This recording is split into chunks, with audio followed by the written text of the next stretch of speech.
Welcome to the 2015 comic series, Ant-Man.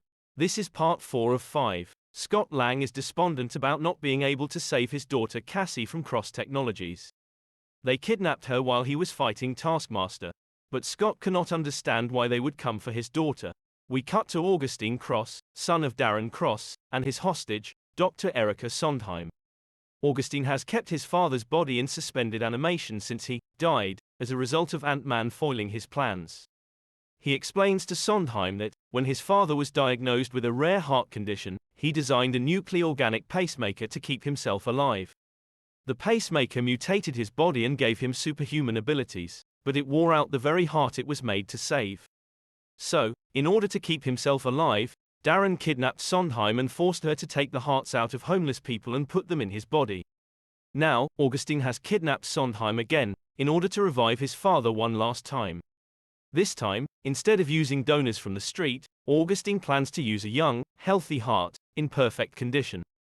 The ideal heart just so happens to belong to be the daughter of Darren Cross's arch-enemy. Crossfire, the man who tranquilized Cassie, walks in holding her limp body. Meanwhile, at their new office, Scott and Grizzly brainstorm ideas to get Cassie back. Grizzly says that he knows someone who can break into Cross Technologies, and hands Scott a pamphlet for a supervillain support group.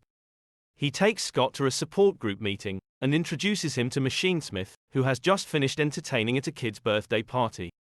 Machinesmith is essentially a walking supercomputer, and Scott asks him if he's had a chance to look into Cross's network. Machinesmith says that the network would be tricky to break into, but he can do it, for a price.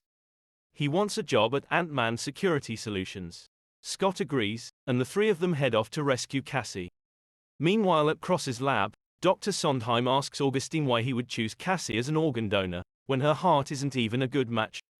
Augustine explains that Cassie's heart is special, because Sondheim had imbued it with PIM particles.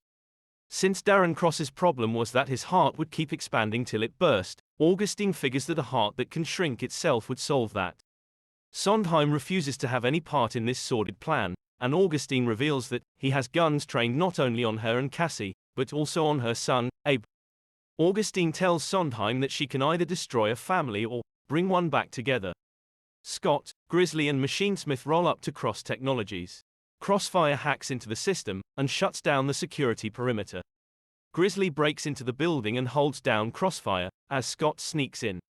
Scott overpowers a bunch of security guards, and quickly makes his way down to the lab where they're holding Cassie.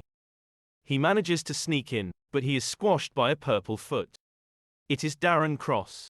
He has been revived. And that's where part 4 of Ant-Man ends. Join us next time to find out what happened to Cassie, and for the conclusion to this series.